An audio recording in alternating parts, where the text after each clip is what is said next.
Hey everyone, my name's Megan. I've wanted to start a YouTube channel for a really long time. I used to do YouTube videos back when I was in college, when I was probably like 22, and I did college themed videos with different people from different universities.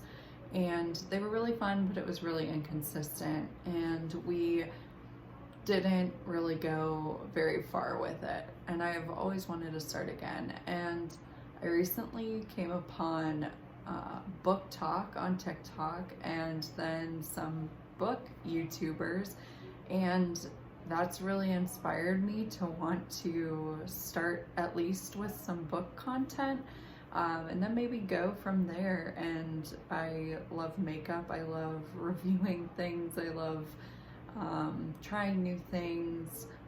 I tried doing vlogs for a little while on TikTok, so I'd like to do some of that kind of content too, but at least now I wanted to start with some book content.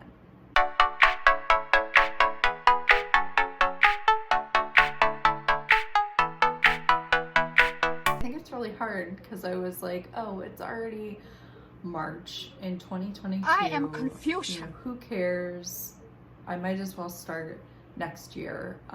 But right now I keep thinking about it, and so I want to do a review of my 2020 and where I was at with reading, because 2022 has been great for reading so far, and I'd like to make a video about just my recap of 2020. Oh my god, I said 2022. Well, I want to do a recap of my 2020 because my 2021 reading has been going really well, and I'd like to continue that. I'd like to read much more. Reading has not been a priority since I was in probably middle school. I love reading, always loved reading, always had a really good reading level during school. And then, you know, I think just like everybody else, in high school and college, you're forced to read books, and it's not ones that you get to pick necessarily. I kind of moved away from reading, and I've started to pick it up. Definitely have a passion for it. I definitely love it, and it's a really great escape right now. I have a lot of hobbies. I like art, I love to crochet, I like reading, I like music, I like video games. So it's really hard for me to do everything, and I really have to try to find the time or make the time. So I've started to take books with me. I've been reading a lot digitally, so I can always have that on my iPad or on my phone, and so I'm getting a lot more reading done. So I'm just going to walk through my 2020 reading list of what I've read, and then later in more videos to come, I'm going to do recaps of my 2021 reading. I started a bullet journal this year, so I'm really excited. It's all reading bullet journal. So I've already started, you know, with daily readings and things. So I'd like to show that eventually and how I set that up and how I've added to it. Yeah, I'll start with my books. I was doing pretty good in 2020 when it started by reading. I probably read about a book a month for the first part. Summer was really great. I got laid off from a job and was unemployed for a few months. So I really got to focus on art and reading, and I was living my best life. And 2020, the first book I read was called The Last Romantics by Tara Conklin. I gave this a 3 out of 5. I really wanted to like this, but I really thought it was slow. I didn't really get a lot of emotion from it, and it just was really lackluster. I felt parts were confusing and that it was a good concept, but it really could have gone a lot further. The second book that I read was by Harlan Coben, which was Runaway. I'm a really big fan of mysteries and thrillers. I gave this one a 5-star. It gave me a lot. It was fast-paced. I really enjoyed the storyline, and I enjoyed that one. The next book I read was The Woman in the Window by A.J. Finn. I gave this 4 out of 5. I like trying to read books before they turn into movies, so I wanted to try and read this one. Like I said, I like mysteries and thrillers.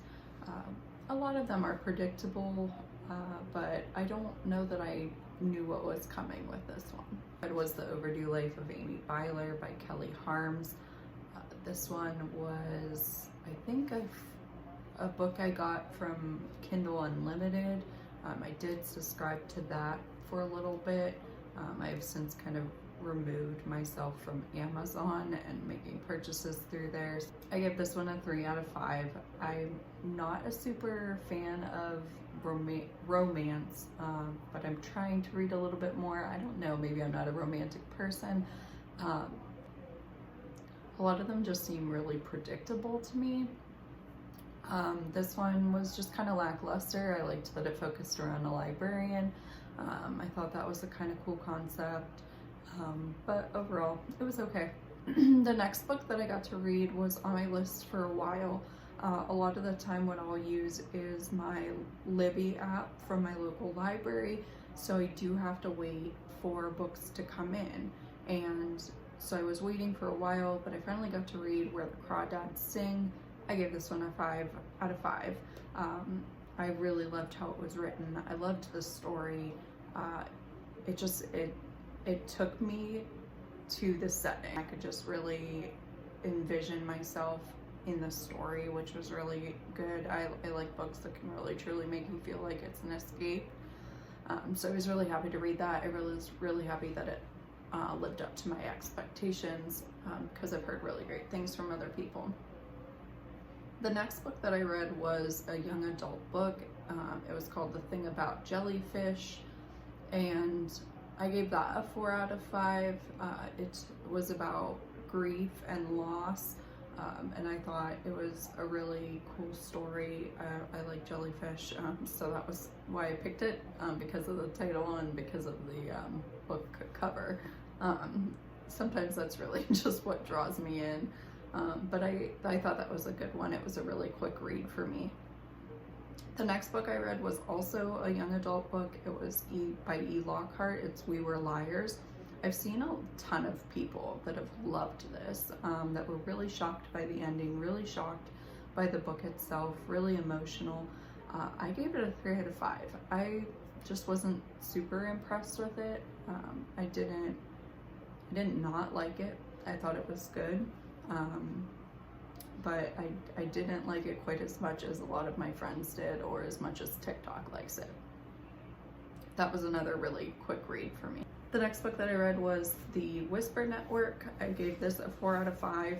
It was another mystery thriller. Point of view of different characters, for women that work in the same office, and I tend to like books that are multiple points of view. They make them go quicker for me. I guess it's probably because I want to get to the next person, because I feel like a lot of the time those build on each other a lot more, and things start to become more obvious. I like figuring out books before they end. I always do that in TV shows too. I like to know, or be able to anticipate what's going to happen. So I thought that one was a good story. I enjoyed that one. Next book I read was Ask Again Yes, by Mary Beth Keane, or Keane. I'm not sure how you pronounce her last name. I give this one a 4 out of 5. We read this in my very short-lived book club. During the summer, I joined a book club that was started by one of the women that I went to grad school with, and it was a bunch of different people. Everyone was working. We all met through Zoom, and it was just hard with everyone's schedules. I probably was the only one that wasn't working because I was unemployed. But this was the first book we chose to read. It wasn't on my list. I'm not even sure it was on my radar, but we read it in the first half and then talked about it, and then the second half, and then we talked about it, and I gave it a 4 out of 5. I enjoyed that it was about, family dynamics, that it talked about mental health issues, which I think are important to talk about, and to fix the stigma around those issues. It was a romance, so I'm sure that was why some of the people in my group picked it, but I enjoyed it. But that was the only book. I started to read another one for the book club, but we all kind of fell apart and nobody could come to the meetings. They turned it into a Facebook group where people tried to start dialogue about the second book, but nobody ever posted in it, and I didn't hear anything more about it. The next book, it took me a little bit longer to start another book. I did start another job, and then that was just crazy at the beginning of my new job. But I started reading Normal People by Sally Rooney. I gave this 2 out of 5 stars. I don't know how people have given it 5 stars. I do not understand the hype about it. I will not watch the TV show on Hulu because I don't get it. I think it was boring. I didn't like how it was written. I didn't like her style of writing, and I thought it was very lackluster. I would love to hear from someone who really liked it, because maybe there's something that I'm missing. But I have had several friends who have read it as well, and they're usually who I base my recommendations off of and my to be read list, and they all 3 or less stars. The next book, it took me, this Normal People I read in August. I started my new job the end of August. I'm in residence life, and it was crazy with COVID. And I didn't read another book until November, the end of November. And this book I devoured. I read it in 4 hours. It was called Salt to the Sea. 5-star, one of my favorite books. It's also told in point of views of different characters. Historical fiction that follows people that are having to migrate and leave their countries because of Nazi Germany and Hitler. And it tells the story of a piece of history, which I don't want to give away because I didn't know what, I'm not even sure if the synopsis tells kind of what this event that it focuses on. But I had never heard of this, and I have further read some articles online, and it's not something I guess that a lot of people know about. This was just a random find, I think, in my library app, and I'm so glad that I read it. And if you like historical fiction, if you like that time period, I would highly suggest this one. I also decided last year that I wanted to branch out a little bit more. I wanted to start reading different genres, which was why I read the historical fiction. I also wanted to read more books that were by authors that didn't look like me, and that didn't necessarily have the same backgrounds as I did. So part of that was reading books about race, LGBTQ plus books, whether that be subjects, whether that be authors of different races. I wanted to challenge myself and read more nonfiction, memoirs. I wanted to kind of change up and do short stories. I used to like poetry a lot. The book I read was Such a Fun Age by Kylie Reed. I gave this 4 out of 5 stars. I felt like it was missing something. I did think it was a good book, but there was just something that was a little off for me that didn't make it a 5-star. I did like that it focused around some different relationships, the two main characters, their dynamics, some mother-daughter, some racial issues, privilege, and those kind of things. I thought I enjoyed those topics, but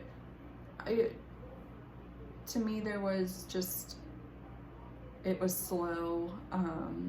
I really thought about not finishing, and maybe it was just the style of it, but I was glad I finished it at the end. I thought it made me think about some of the parts of it a little bit more than I had before. The next book I read was The Vanishing Half. And this has gotten really, really great reviews. And while I thought the concept was really good, I thought that, you know, the story is about two sisters who are identical twins who end up separating and living different lives, and their lives are focused, they're completely different, everything, their families, their communities, and their racial identities, even though they are identical twins. And I thought it was a really interesting concept, but there was, again, just, it was slow for me. I don't know, maybe I was just a slow reader, or maybe it didn't grab my attention.